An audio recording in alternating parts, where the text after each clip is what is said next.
Vamos lá, pessoal. Boa noite. Para quem não me conhece, eu sou o Pedro E eu Rudiero sou a Priscila e Lessa. nós somos do Palco Literário Digital. E hoje temos a nossa convidada especialíssima, Rita Carolina. Eu que agradeço o convite, estou super feliz. Adoro estar com vocês e adoro falar sobre a UERJ, então são duas coisas maravilhosas, vai ser um momento muito único. Como todo ano a gente acaba sempre se encontrando de alguma maneira, né? A gente já conseguiu falar sobre esse livro em conjunto, mas foi curtinho, então hoje é o nosso momento e vai ser ótimo. O primeiro tema, que é: a inclusão da nova fala pode aniquilar a manifestação do pensamento crítico dos cidadãos? A primeira coisa que eu queria comentar, eu acho que é importante demais a gente falar sobre isso logo no início. Se tiver alguém aqui que esteja assistindo e não tenha nunca feito a UERJ, ou então já tenha feito, mas de repente não tenha percebido, eu acho que é muito importante a gente comentar que a UERJ tem um tom bem crítico. Eu digo Uhum. isso por vários motivos. Acho que a gente também precisa se resguardar, sabe? Eu não quero depois que venham, assim, sabe, alguns problemas, porque o livro é político, a UERJ é política e a vida é política. Então, acho que só nesse início a gente já precisa fazer esse combinado, né?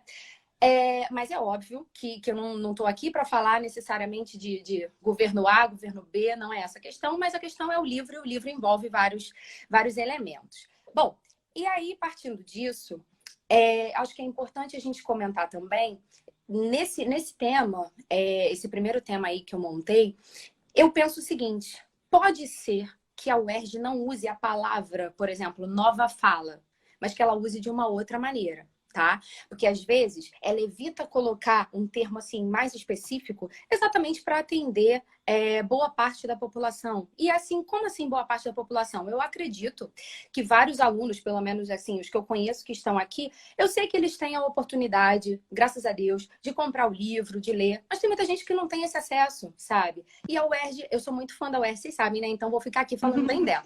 Então ela é muito isso, ela é muito humana. Então ela quer fazer uma prova que não deixa de ser, infelizmente, o vestibular é elitista, isso é inevitável, infelizmente, mas por outro lado, ela tenta abraçar uma quantidade maior em determinadas circunstâncias. Então, assim, pode ser que eles não utilizem essa nomenclatura, porque pode ser que o candidato não tenha tido esse acesso. E outra, teve já aluno me procurando, comentando que não entendeu no contexto do poema o que significa a nova fala, do poema, do livro, o que significa essa nova fala.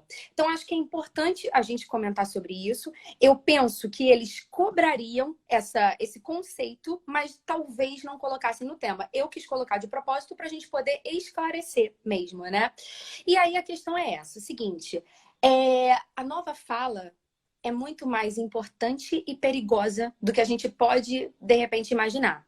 Alguns alunos comentaram comigo que entenderam a nova fala como um neologismo. E de cara, né, quando a gente pensa numa invenção de uma palavra, a gente vai pensar em neologismo, que é algo que a gente estuda no cotidiano e tal, na língua portuguesa. E aí é o seguinte, o neologismo, a gente tem tipos de neologismo, né? Por exemplo, um vocabulário, um semântico, ou seja, às vezes os jovens criam palavras como, por exemplo, falciane, eles criaram, né? Então eles juntam, ele não parou para pensar assim, o prefixo, o sufixo, o radical, ele não parou para pensar nisso, mas ele criou, sabe? Então, isso pode ser um neologismo, assim como usar uma palavra que já está no dicionário, mas atribuir outro sentido também. Mas aqui não, aqui é muito mais que isso, aqui é muito mais sério. Aqui é apagar palavras e trazer novas palavras. E isso envolve muita, muita coisa. Porque quando você pensa em apagar palavras, no contexto do livro, a ideia também é apagar pensamentos. E eu vou mais longe. É apagar pessoas, o que é péssimo, mas é apagar a existência das pessoas. Então, apagar mesmo. Não é a pessoa ter falecido. Não é a pessoa morrer e a gente saber, fulano faleceu. É simplesmente, fulano nunca existiu. Fulano não desapareceu, ele nunca existiu. Então, é uma gravidade, sabe? É uma coisa tamanha. Não é tão bobinho como pode parecer. Eu anotei várias coisas aqui. E uma coisa que se comenta, o que eu fiz? Eu também, além do livro, eu estudei alguns críticos falando a respeito do autor, né? E aí é o seguinte, um dos críticos que eu acabei estudando, estavam dizendo que o autor se preocupava muito, ele, na vida dele, não estou falando agora do livro, ele se preocupava muito com a deterioração do seu idioma, com o sumiço do seu idioma. Ele achava que isso poderia acontecer diante de várias situações que ele vinha percebendo em seu cotidiano. E aí, aqui, quando a gente passa para o enredo, quando a gente passa para essa ideia da ficção aí, a gente pode perceber exatamente que a presença dessa nova fala, e esquecendo a velha fala, é exatamente isso. Para alguém que ainda não esteja entendendo o que é a nova fala. Por exemplo, algo que aparece no livro. Eles falam a expressão, por exemplo, despessoa. Então, professora, mas não é um neologismo? É um neologismo no sentido de você pegar uma parte, juntar com a outra, mas é simplesmente aquela pessoa, como eu acabei de dizer, aquela que foi abolida, aquela que desapareceu. Então, várias palavras, ou então pensamento crime, para mim essa é a mais forte, né? E até a forma como foi abordada no audioteatro foi bem bacana, como vocês encaixaram essa palavra ali no meio do contexto. Porque, assim, ela até se parece, né, com a ideia do pensamento crítico. Ou seja, ter um pensamento crítico significa ter um pensamento crime, né? Então, é criminoso, é ser o errado, é alguém que é o que comete crime. Então, olha a ideia, né? O perigo que está por trás disso, né? Então, ter um pensamento crítico é cometer um crime. E aí, quando a gente pensa nessa estrutura, né? Eu acho que é até uma noção. Quer dizer, isso eu vou perguntar para vocês. Eu quero vocês todos da live, vocês dois, enfim. É algo para a gente refletir em conjunto. Será que é possível a gente tanto colocar na cabeça determinadas palavras e expressões e a gente conseguir ir apagando os passados e apagando as palavras anteriores? Porque olha como eu montei o tema. Observem assim, ó. A inclusão da nova fala pode aniquilar a manifestação do pensamento crítico dos cidadãos? Eu penso que a palavra manifestação é a chave aí. A manifestação, eu acredito que, sim, ela consegue aniquilar. Agora, eu não sei se essa situação da nova fala consegue aniquilar o pensamento crítico. E é isso que eu quero jogar para vocês. Eu acho que seria a cara da UERJ trazer uma pegada por aí, se quiser, né? Se ela quiser ir para essa linha do livro, tá? Mas eu acredito que sim, que eu acho que a partir do momento que você limita as palavras, né, a sua forma de expressar o que você tem de bagagem, né, para você expressar o que você está sentindo, enfim, tudo que está aqui dentro é limitado, você vai se. Foi até uma palavra, um termo que eu usei na live passada, você vai se tornando. O seu intelecto vai atrofiando. É a ideia que me passa. Você vai ficando com o intelecto atrofiado e automaticamente você deixa de ser um indivíduo crítico questionador. Porque existem duas suposições aí, né? Tem aquele indivíduo que já nasce nessa condição, que aí a gente pode trazer, por exemplo, o Fabiano de Vidas Secas, como a gente até falou na outra live, que é um personagem que ele já não tem esse conhecimento de linguagem, então ele não sabe se expressar e ele se irrita de querer se expressar e se angustia de querer se expressar, mas ele não conhece palavras suficientes para expressar o que ele sente. Existe esse ser humano e existe aquele outro que tinha acesso a essas palavras, mas que de alguma forma, como foram proibidas e eles acataram, e aí entra até depois um outro tema, né, de uma certa forma, eles acataram aquilo ali, foi sendo esquecido e aquilo foi ele vai vivendo a vida e vai esquecendo. E eu acho sim que o ser humano ele é muito moldável, sabe? A gente se ajusta muito a tudo que acontece, a tudo que é imposto também, sabe? Eu acredito que sim. Sim. Fez até um comentário. Da Monique. Aniquilar o pensamento, talvez não, mas é perigoso, até pela relação tão forte entre palavra e pensamento. Exatamente, porque aí é isso. Eu acho também que são dois tipos de pessoa, né, nesse contexto. É exatamente como vocês também falaram, e a Monique. A gente deixando de usar, a gente pode, nesse sentido do atrofiar, e aí a gente pode entender que então funcionaria. E tem o caso do Fabiano, o fato de não conhecer e aí não alcançar mesmo, né, e tal. Então, seria eles quem, né? Os governantes que atuassem dessa maneira iriam atingir os objetivos, né? Eles iriam realmente conquistar, porque se você tá ali, fale. É só uma coisa que passou agora aqui na minha cabeça, porque limitar a fala, limitar o número de palavras, e é uma forma de atrofiar o seu pensamento, o seu intelecto. E já puxa também a questão do que é relatado no 1984, que você não pode ter acesso a nenhum tipo de arte, você não pode ter acesso à literatura, você não pode ter acesso ao teatro, você não pode ter acesso à música, e tudo que engloba esses segmentos de arte, né? Ele faz sim, que ele faz você evoluir intelectualmente. Então cortou isso, cortou a tua cultura, cortou as suas palavras, é isso, vai atrofiando cada vez mais. Perfeito, eu também acho. E isso diz muito respeito a gente aqui, né? Necessariamente. Nós três e muitas pessoas que estão aqui na live somos bem ligados à literatura, então é muita dor quando a gente vê esse tipo de coisa, porque a literatura é uma ficção, mas que muitas vezes mostra uma realidade, sabe? Não é uma coisa à parte. Então a gente. Vamos lá, eu vou precisar comentar porque a UERJ quer isso, tá? A gente já viu isso acontecer. A gente já viu e a gente vê a literatura sendo queimada. Queimada no sentido literal. Os livros serem queimados. Literal. Né? E a gente percebe que era exatamente para a população não ter acesso ao pensamento crítico. Então, era de propósito. Infelizmente, quanto mais isso acontece, a gente vai tendo grupos que ficam revoltados, é claro, mas grupos que vão abraçando cada vez mais essa situação. E aí, eu queria tocar no ponto que eu considero aqui, de tudo que eu anotei para falar hoje, é o ponto mais delicado. Eu penso o seguinte... Bom, eu não estou lá dentro da UERJ para saber as coisas, né? E também jamais teria essa falta de ética aqui.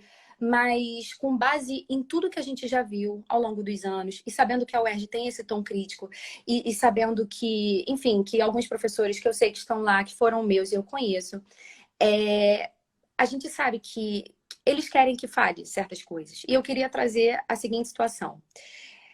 Como que eu vou falar isso? Eu tenho que pensar rapidinho para não ser estranha. Seguinte, existem algumas palavras no nosso cotidiano, agora, tá? 2021.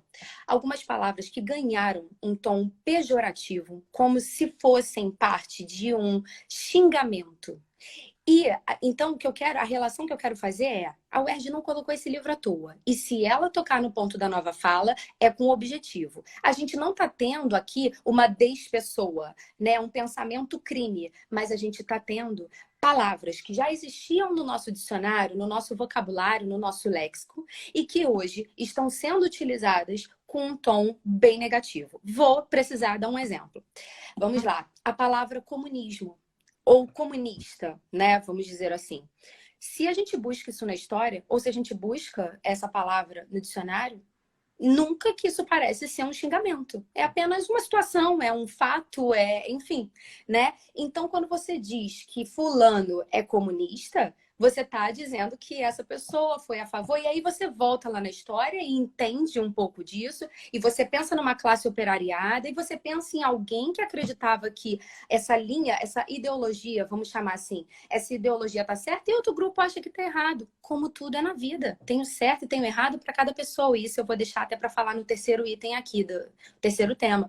Mas é essa questão, sabe? Então, as palavras hoje passam a ser colocadas como se fossem xingamentos. E esse é o grande problema que a gente vai observar. E a UERJ, com certeza, percebe isso, porque não só no Brasil, mas especificamente no Brasil, estamos vivendo uma onda de trazer as palavras assim, dessa forma, de levar para um outro caminho.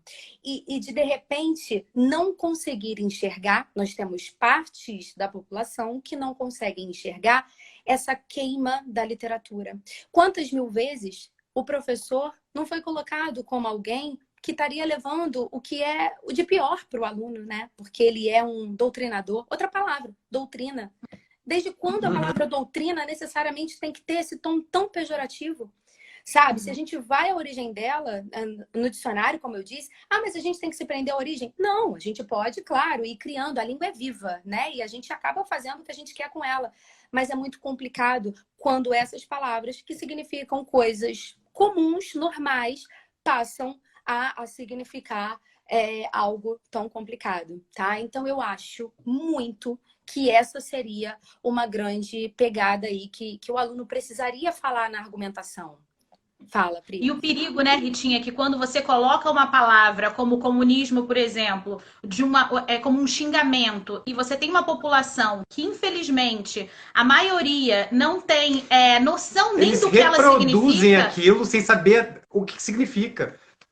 Tá reproduzindo aquela palavra, mas na verdade não sabe nem o significado, mas reproduz. E aí reproduz da forma como ouviu. E não é da forma correta. Então a coisa vai passando, né? E vai crescendo. E aí tá o perigo, né? Exatamente. E aí, eu acho que a palavra perigo é a grande chave desse livro. Eu acho que ela precisa aparecer na redação dos alunos que estão aqui assistindo, porque independente do tema, esse livro mostra o quanto a sociedade vive em perigo. Em todas as situações, tanto em relação à teletela, quanto em relação à nova fala, enfim, a tudo que a gente está comentando e vai comentar por aqui, né? Então, é muito perigoso agir dessa forma, e eu penso que essa nova fala traz esse tom. E aí é o seguinte, se a gente pensa na estrutura do livro, né, a ideia é que em 2050, né, porque ele faz essa projeção, a ideia é que em 2050 não haja mais a velha fala, que é o que a gente usa, né, atualmente, e que haja, portanto, somente a nova fala. A ponto de de repente, nem entender o outro, né? Nem conseguir compreender o outro, porque é para excluir. Tem até um trecho no nosso áudio teatro literário do 1984. Pessoal, quem ainda não ouviu, escute, porque principalmente para você que vai fazer a redação da UERJ, vai te ajudar muito. Aí no link da nossa bio tem o link do áudio teatro literário 1984. E tem um trecho da cena que eles estão no refeitório que o Syme fala pro Winston. Até ele dá um exemplo. Para que tem que existir o bom? Não precisa existir a palavra ruim. É só colocar o desbom. Já faz sentido. E é isso, né? Você começa a limitar o pensamento mesmo. Você vai destruindo todas as nuances. É o que o Syme fala para ele, né? A gente está destruindo as palavras. E aí, tanto é que nesse momento do refeitório, foi um momento que me angustiou tanto quando ele disse para o Winston, né? A gente não está criando palavras novas, a gente está destruindo as palavras. É muito mais complexo e muito mais grandioso do que você pensa. Porque em 2050 vai ser literalmente impossível o pensamento crime. Ou seja, as pessoas não têm mais como ter um pensamento crime porque não existem palavras para que ela tenha um pensamento crime. Olha o quanto você engessa a pessoa, olha o quanto você limita e sabe? Vai reduzindo o indivíduo, né? Exatamente. O indivíduo reduz esse indivíduo, exatamente. Vai sendo reduzido. Isso aí. E aí a gente passa a ter uma linguagem que é irrefletida. Ela não tem nenhum tipo de reflexão. Ela não tem um pensamento, né? É uma fala, como vocês falaram agora, que um vai passando até para o outro. Isso é o que a gente vive aqui, né? E eu queria que os alunos que estão aqui com a gente entendessem. A UERJ quer que vocês falem isso. Não é para ter medo. A UERJ não é o Enem. Não tô aqui também para falar quem é melhor ou pior. Na verdade, a UERJ é sempre melhor. Mas assim, sabe? Ela quer que vocês falem, de verdade, que vocês comparem. Ano passado, não à toa, o tema foi o que leva pessoas semelhantes a Fabiano. Ou seja, era para você comparar o Fabiano ao rapaz aqui, sabe? Da comunidade carente, que também não tem certos acessos. Então, não é para você ficar também totalmente preso no livro, pensando que é uma narração e contar uma história, porque essa não é a ideia da prova, mas é exatamente o que o livro traz como se fosse um problema, né? Que é o pensamento crime, para o UERJ é o pensamento crítico. E é para vocês fazerem esse elo, pegar todo o dia de hoje e trazer para cá e juntar com a ideia do livro. Bom, a gente também tem um esquema bem ditatorial quando a gente pensa nessas limitações, nas desobediências a utilizar esse pensamento que é chamado crime, né? É uma desobediência pensar e a pessoa está sempre muito vigiada. Acho que é muito importante também falar sobre isso, né? E aí, seguindo. Agora, uma coisa para a gente fechar esse tema, assim, eu fechar a fala, mas claro que vocês podem seguir. Eu queria também só ressaltar, se vier nessa pegada da linguagem, eu queria muito mostrar que, na verdade, a língua é a principal marca de cultura de um povo, ou uma das principais. Então, quando a gente pensa em acabar, assim, quando você viaja para um outro lugar e você está se sentindo, você pode estar super feliz nessa viagem, mas se você está se sentindo, às vezes, um pouquinho sem território, sabe? Às vezes um brasileiro encontra outro brasileiro em algum lugar e parece que dá um descanso para a mente. Ai, não preciso mais falar, sei lá, inglês, né? Aqui tem alguém, sabe? A gente tem uma identificação, é a tua língua natal. Então, isso é muito forte. Parece bobinho. E muitos podem estar pensando assim, ah, Ritinha, pelo amor de Deus, eu tô feliz falando inglês num país bambambam. Bam, bam. Gente, o pensamento, a mente cansa, sabe? E realmente essa identificação é o que nos une. Eu não tô falando nos une o brasileiro, o inglês com outro inglês, o brasileiro com outro brasileiro, e por aí vai.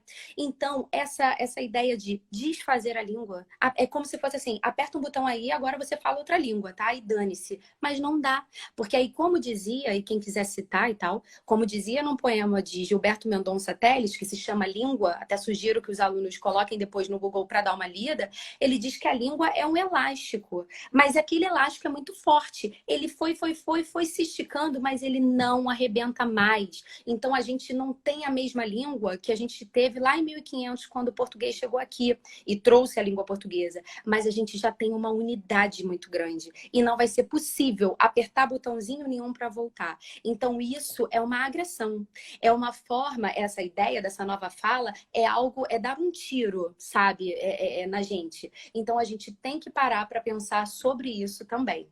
Vamos então partir para o segundo tema? Vamos O que leva a sociedade a permanecer sob o controle de um governo autoritário? Seguinte, aqui mais delicado do que nunca, né? Vamos lá. Eu trabalhei com a ideia de 3 pensamentos. Entendam o seguinte: às vezes, esse tema, né? Esse livro foi escolhido já há um tempo, né? A prova antes da pandemia, a prova ia ter acontecido em 2020. E ali, muitos comentários aconteceram. Então, muita gente comentou assim: ah, a UERJ não vai colocar o tema que tá tão óbvio, que é o autoritarismo, né? Porque é tão óbvio.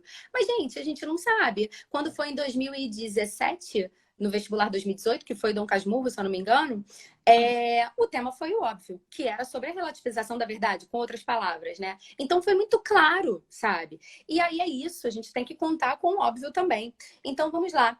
Se ela quiser trabalhar com essa pegada, eu tentei pensar em 3 vertentes, né? Do que leva a sociedade a permanecer. Ou seja, tem a parte da sociedade que permanece porque de alguma maneira é obrigada, e tem a outra parte que permanece bem, que está bem com isso, que quer estar nesse tipo de posição. E quais seriam os motivos? Então vamos lá. A primeira coisa, né, que eu pensei, na parte da população que não gostaria, que está enxergando isso tudo e que não queria estar ali.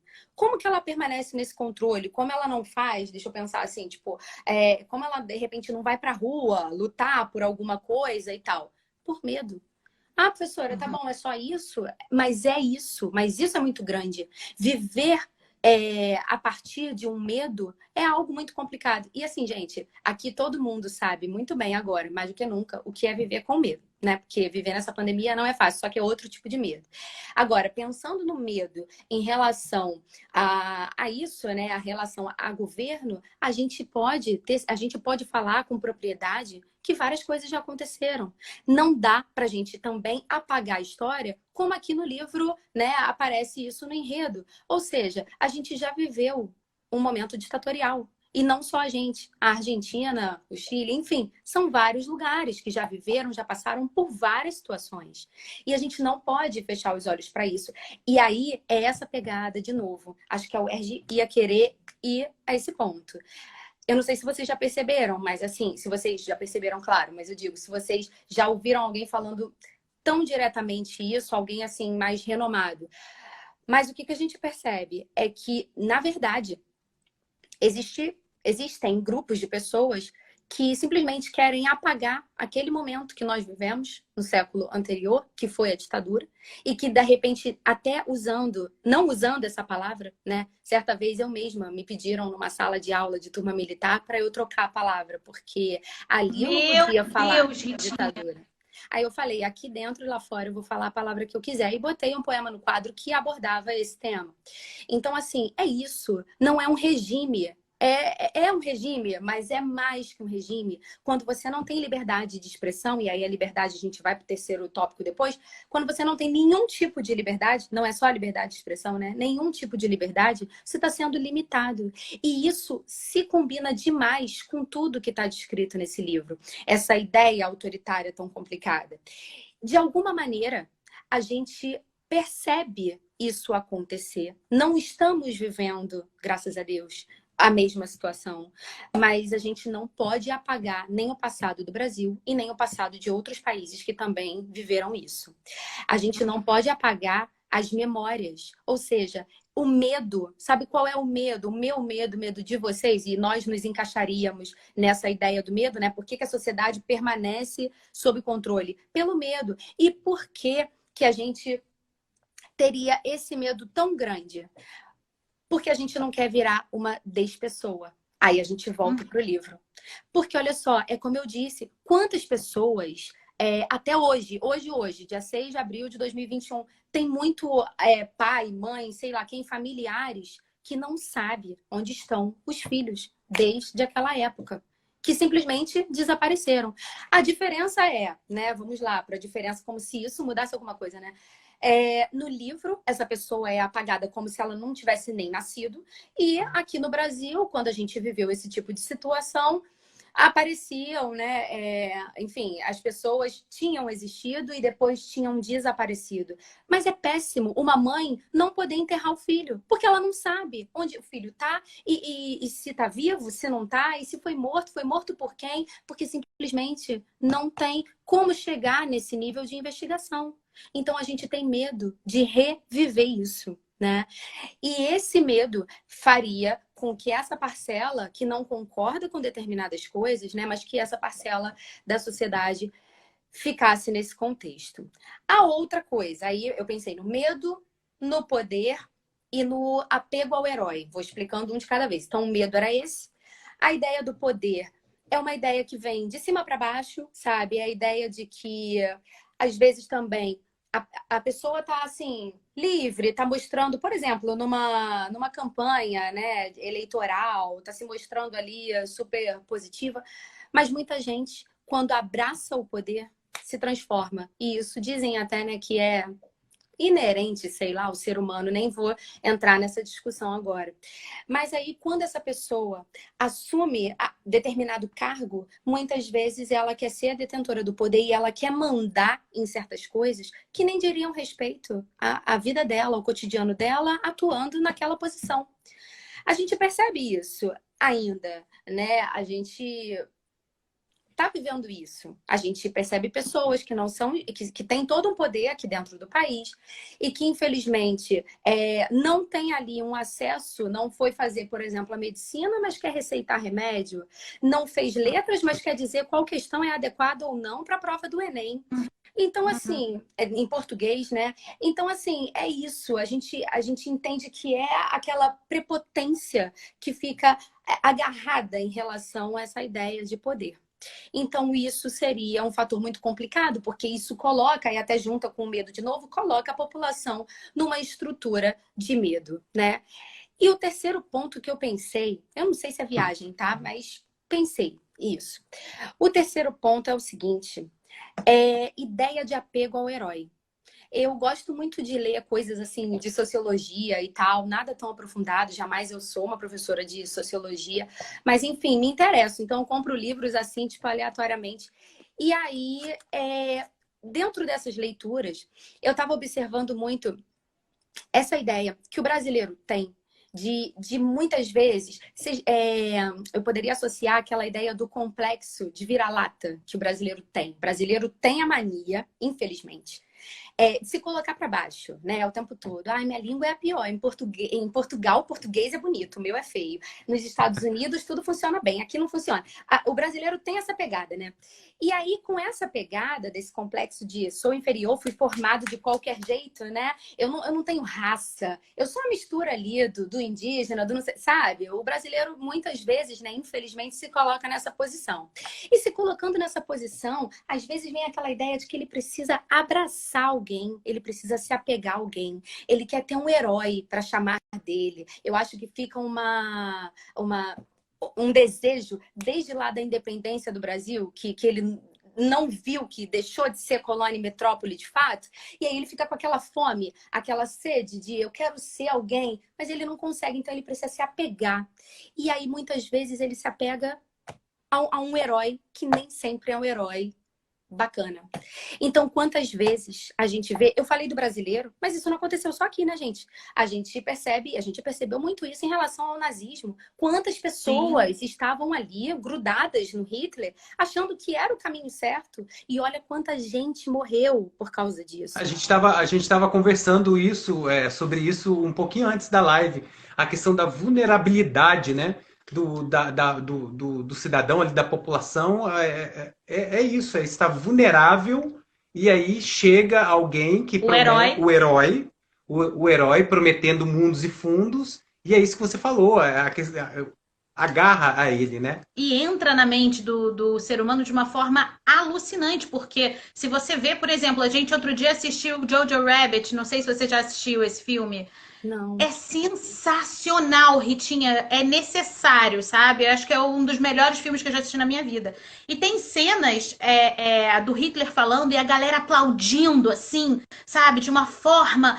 E você olha para aquilo e fala, gente, como isso é possível? E aí, quando você olha para o Brasil hoje, quando você olha para o Brasil de ontem, você vê que continua, a coisa continua, né? E o quanto isso é perigoso, e mais uma vez aí o perigoso, né? Então eu acho que é isso, né? Você pega as pessoas num momento vulnerável e aí entra esse herói, como você disse, né? Esse herói, e realmente as pessoas se entregam e acreditam.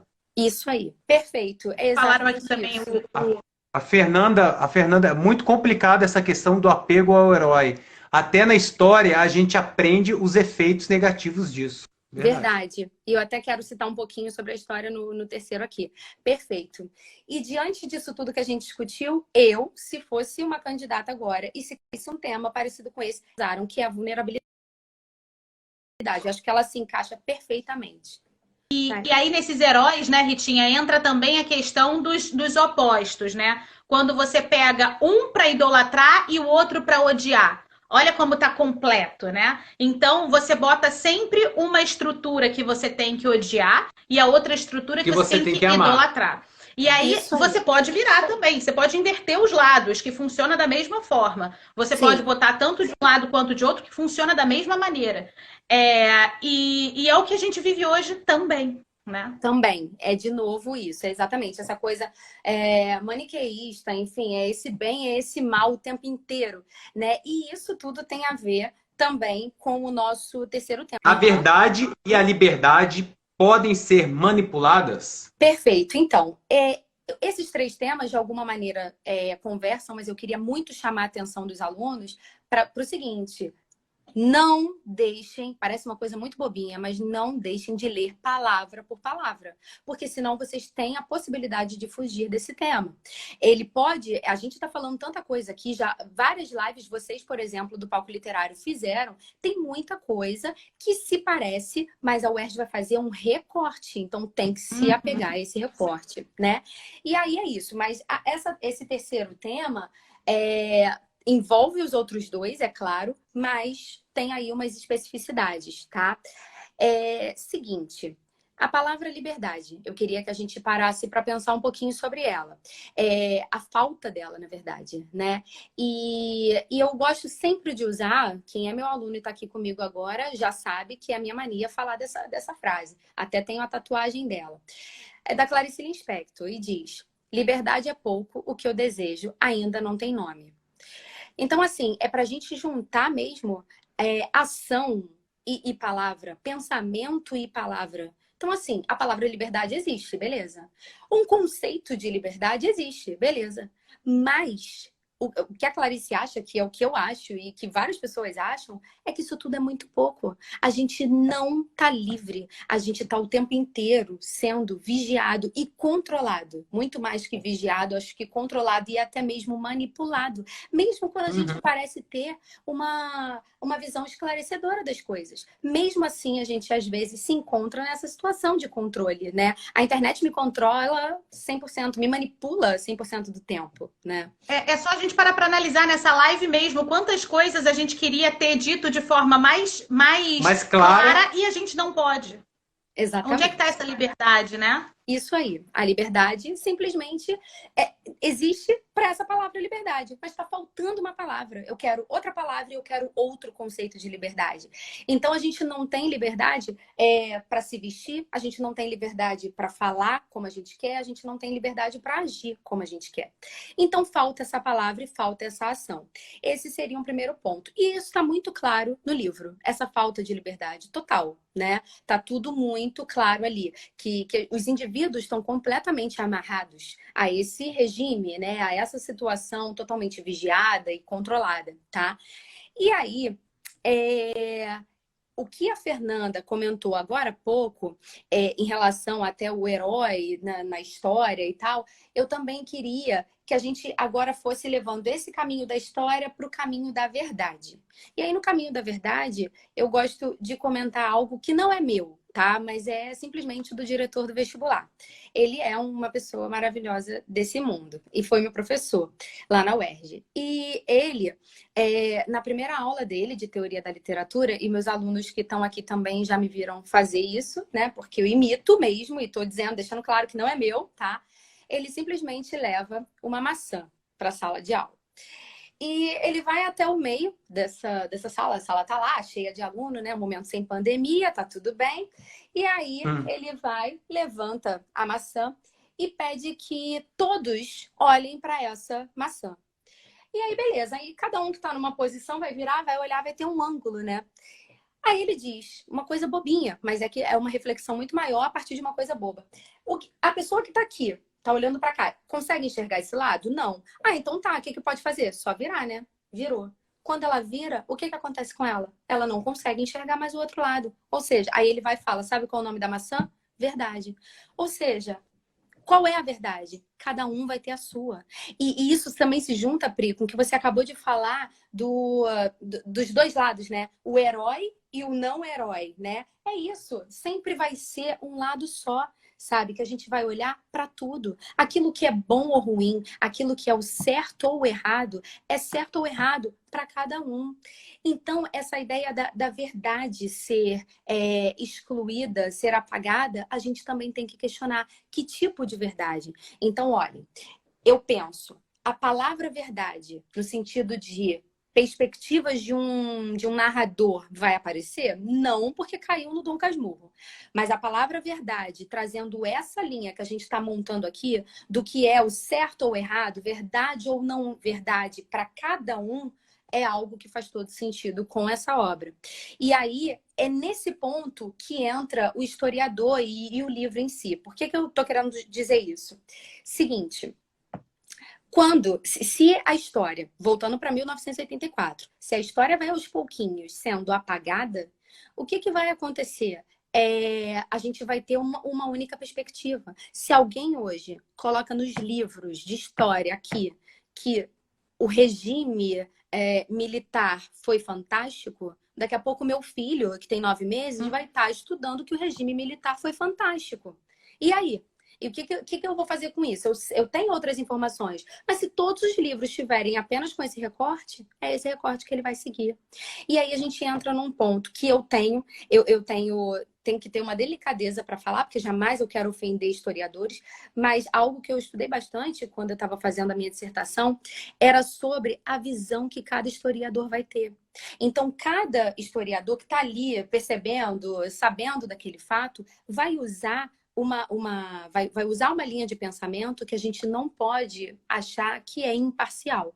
Ele está mergulhado numa parcialidade. Ele tem um ponto de vista e esse ponto de vista vai ser divulgado. Então a gente, mesmo que a gente esteja lendo uma coisa super agradável, a gente tem que ter esse pensamento crime, que é o pensamento crítico. Até quando, imaginem aqui, cada um pode ter ou nem ter a sua religião. A gente não pode ir para o templo religioso, qualquer que seja, com um pensamento assim, de achar que aquela pessoa que está ali é o detentor de toda a verdade. Vai haver algum momento que você não vai concordar com um pastor, com um palestrante, com um padre, sei lá com quem, porque as pessoas podem falhar, elas podem ter ou não falhar, ou mostrar um ponto de vista que pode ser diferente do seu, assim como na história, assim como até em algo que deveria até ser bem imparcial e não é uma notícia de jornal. Quando ela usa determinados verbos, ela está encaminhando para um lado ou para o outro, seja falado ou escrito, sabe? E eu sou a maluca de olhar isso, porque eu fico querendo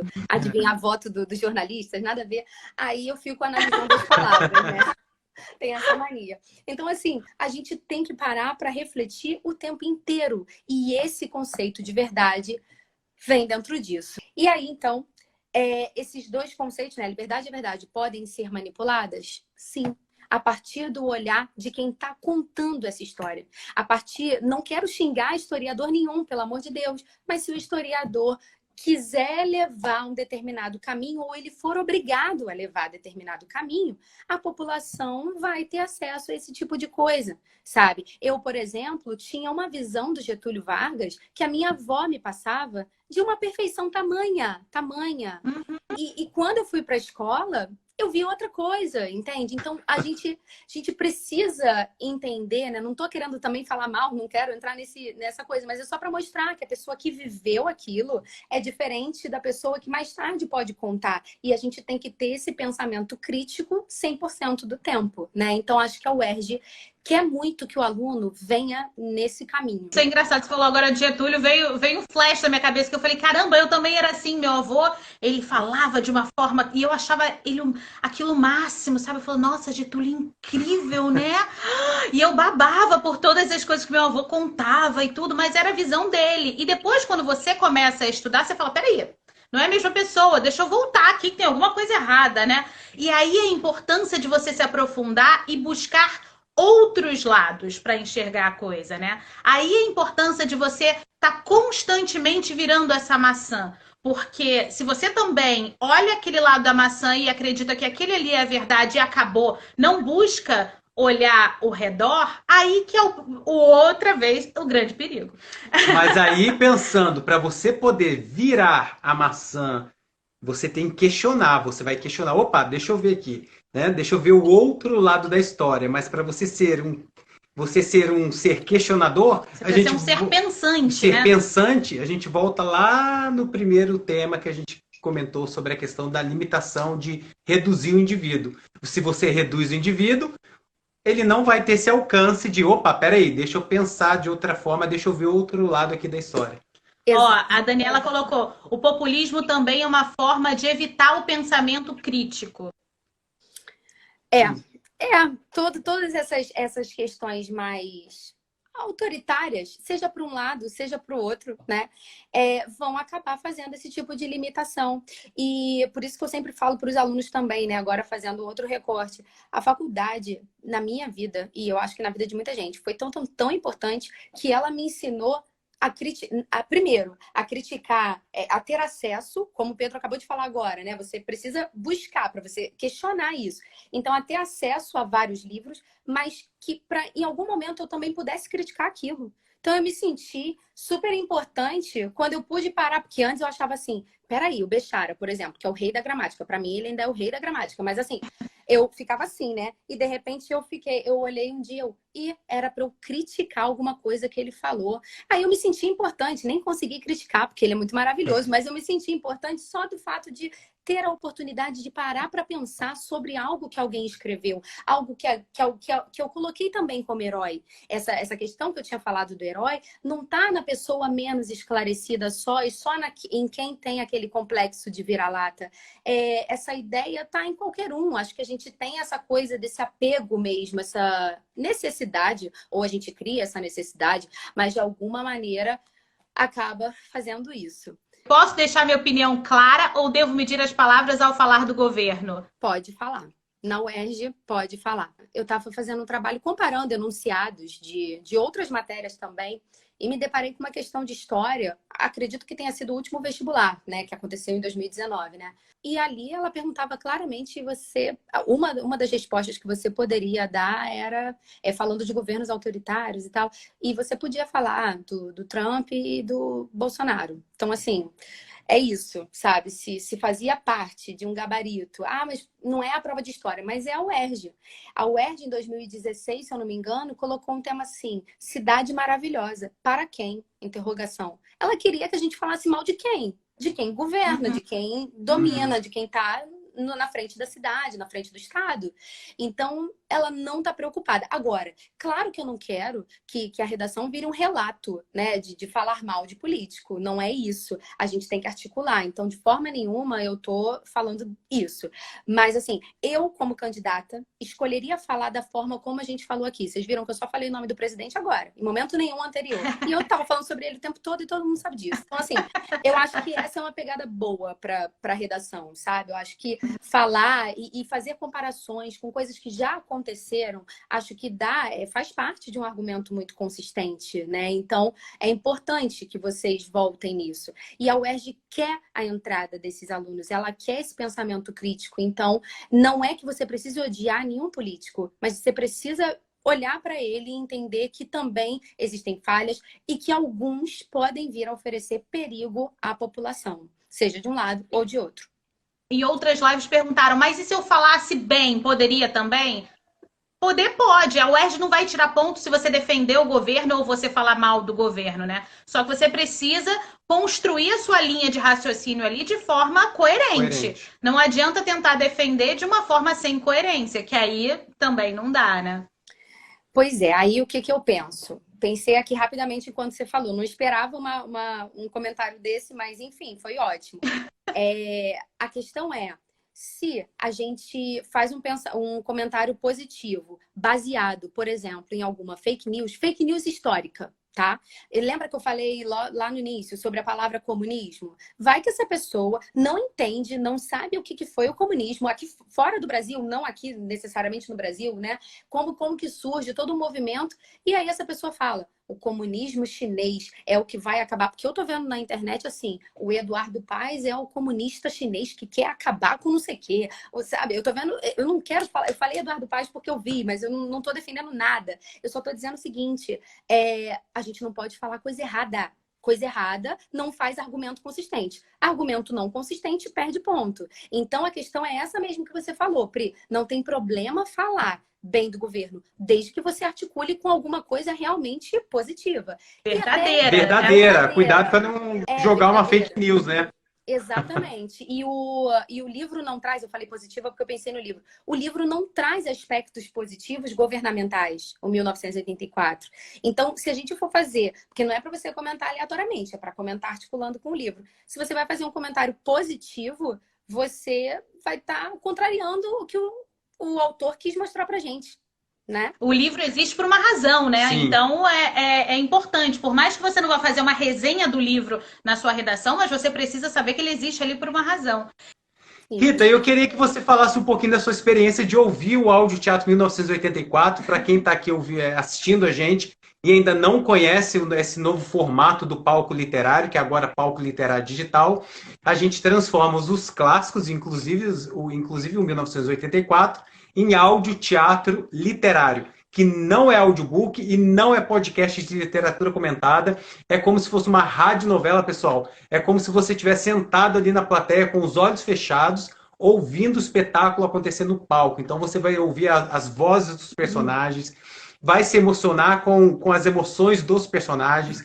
Cada personagem tem a sua fala, tem a sua voz. Enfim, é uma experiência inovadora e eu queria que a Rita falasse um pouquinho aqui para quem não conhece. E só falar que nós temos, além do 1984, Triste Fim de Policarpo Quaresma, para ajudar vocês que vão fazer a prova da UERJ. Então, gente, tem os 2 livros. Pode ouvir agora, pode ouvir a caminho da prova, pode ouvir na véspera para relembrar. Então, gente, é muito acessível. E aí, Ritinha, como é que foi?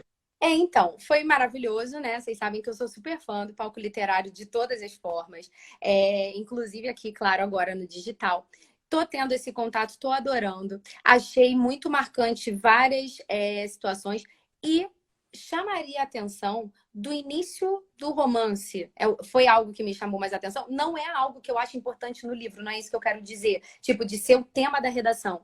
Mas o que eu quero usar isso como exemplo para que os alunos entendam que eu consegui entender perfeitamente o tom que vocês colocaram nesse romance no início, quando eles estavam ali começando a se relacionar, o Winston e a Júlia, fica tão claro como as outras partes, como a outra parte que o Pedro comentou também do refeitório. Então, assim, é muito real, é isso que eu quero dizer. A forma como vocês abordam é algo que é muito fiel à literatura. Eu acho que essa é a principal característica que vocês têm, esse quesito da fidelidade. E aquilo que eu já conversei com vocês antes, e até se tiver alguém que estava na nossa live anterior, já me ouviu falar, mas eu vou repetir. Nunca que eu, nem Priscila e Pedro, nós não vamos apoiar a não leitura do livro. Não é essa a questão. É que são formas diferentes de uma manifestação artística e elas se complementam, elas são essenciais. Então, eu jamais, como professora de literatura aqui, eu não vou falar que não é para você ler. Mas olha só, o livro que eu ganhei de um aluninho maravilhoso. Olha só o tamanho, né? Então, assim, se você é aquele aluno, a gente sabe que tá todo mundo vivendo um caos ainda, psicologicamente falando. E você pode não ter dado conta, você pode ter começado e você tá lendo uma linha e você não tá, assim, concentrando. É natural. Eu acho que vocês deveriam se perdoar. E aí, eu já acho que o palco literário digital é importante, porque eu acho que um complementa o outro, mas mais do que nunca no momento de vestibular, já que a gente sabe que vocês estão ali com muita coisa para ler e, de fato, às vezes não vão dar conta disso tudo. Agora, é muito difícil você, ouvindo, se distrair assim. No livro, às vezes, na leitura, se você tá nervoso, se você não tá muito bem, a mente desvia. Mas no audioteatro não acontece isso. E eu queria muito que quem nunca teve contato com palco literário digital entendesse o seguinte: é muito bom a gente reforçar, eu sei que vocês falaram, mas não é audiobook, não é uma vozinha te contando livro, é uma encenação, só que você tá percebendo a encenação pela voz, não pelo olho. Então, entende ainda melhor. As palavras são aquelas adequadas que você não vai ficar assim, eu não tô entendendo. Não vai acontecer isso. Você vai entender tudo, tá? Então, essa encenação, eu acho que ganha, que chega ao final você, caramba, entendi tudo, sabe? E é importante. Então, eu super indico para os dois, né? Para todos, né? Mas eu digo assim, pensando na UERJ agora, o Policarpo e esse... e é aquilo, você pode escutar em qualquer lugar. Então, eu acho que vai ser imprescindível mesmo, né? E também, se tá um barulho na tua casa, você coloca o fone aqui, não tem problema. Agora, na leitura, o barulho faria toda uma diferença para você, né? Então, eu super indico por isso, tá? E é isso, Ritinha. Nós somos apaixonados por literatura e a gente entende a importância da literatura na construção do povo. Então, o nosso objetivo é exatamente fomentar isso. A gente chega com uma facilidade para o aluno, a gente facilita a vida dele, mas através disso a gente também consegue pegar um ou outro e transformar essas pessoas em apaixonados por literatura. E eu falo, numa turma de 50 alunos, se um depois lê o livro, porque assistiu o palco literário, eu já ganhei meu dia, Verdade. sabe? Fantástico, eu também acho. Perfeito. E Ritinha, você tem alguma dica para dar para esse pessoal que vai fazer a prova da UERJ, de como funciona, de repente, esse formato da redação, que é diferente da do Enem? Quer falar um pouquinho sobre isso para finalizar ou alguma outra dica que você tenha? Uhum. Eu queria, em primeiro lugar, pedir que eles tirassem do pensamento que é um monstro, porque quando o professor fala que a prova da UERJ é diferente da prova do Enem, o aluno sente um medo. E eu queria que vocês entendessem que a UERJ está aí para ver a sua autonomia. A UERJ quer que você seja você, que você escreva, e não que você fique se encaixando em modelos. Até quando a gente dá aula para o Enem, a gente tenta dizer que não é legal se encaixar, mas a gente sabe que vários alunos se encaixam. E eu acredito, né, que na UERJ isso não passa, sabe? Eu acho que esse modelo muito engessado não passa. Então, a UERJ quer ver isso. O que não significa, de forma nenhuma, eu tô falando, a UERJ é tranquilona na correção, e aí você escreve do jeito que você quer, é super doido ali, você escreve usando a linguagem informal. Eu não tô falando isso. É a norma culta, é tudo muito cheio de regras. Claro, é um concurso super importante, mas ela te dá uma autonomia.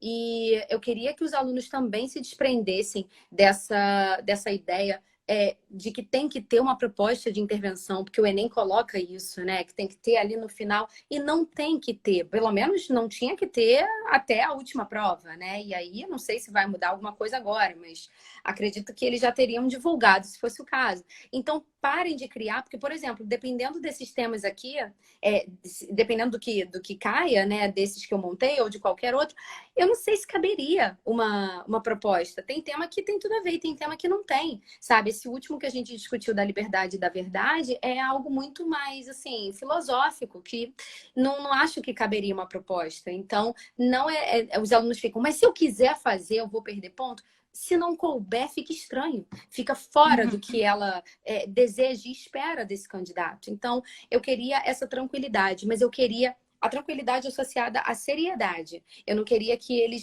descartassem. Ah, então tá, se eu posso ser eu mesmo, eu posso ir de qualquer jeito. Claro que não. A gente entende muito bem que a redação da UERJ é bem rigorosa. A gente entende que tirar a nota máxima é complicado, é mais difícil, mas não é impossível. Então, esse é o grande caminho aí. E a gente sabe que esse ano, né, com toda a mudança, né, do modelo da prova, a redação deve ter um valor, assim, eu acredito num olhar mais atento ainda, né?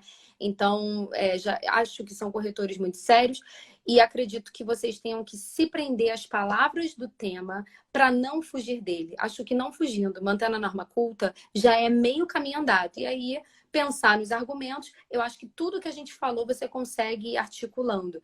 Uma coisa importante para fechar, os alunos sempre perguntam, existe a obrigatoriedade de ter uma interdisciplinaridade, de ter o próprio livro como interdisciplinaridade? A UERJ nunca colocou isso como algo obrigatório, mas é bacana quando você consegue articular no seu argumento algo. Nós aqui fizemos algumas relações interdisciplinares, enfim, fizemos alguns comentários e falamos, claro, sobre o livro, e eu acho que é importante. Agora, não é imprescindível que você tenha que colocar isso como uma regra, tá?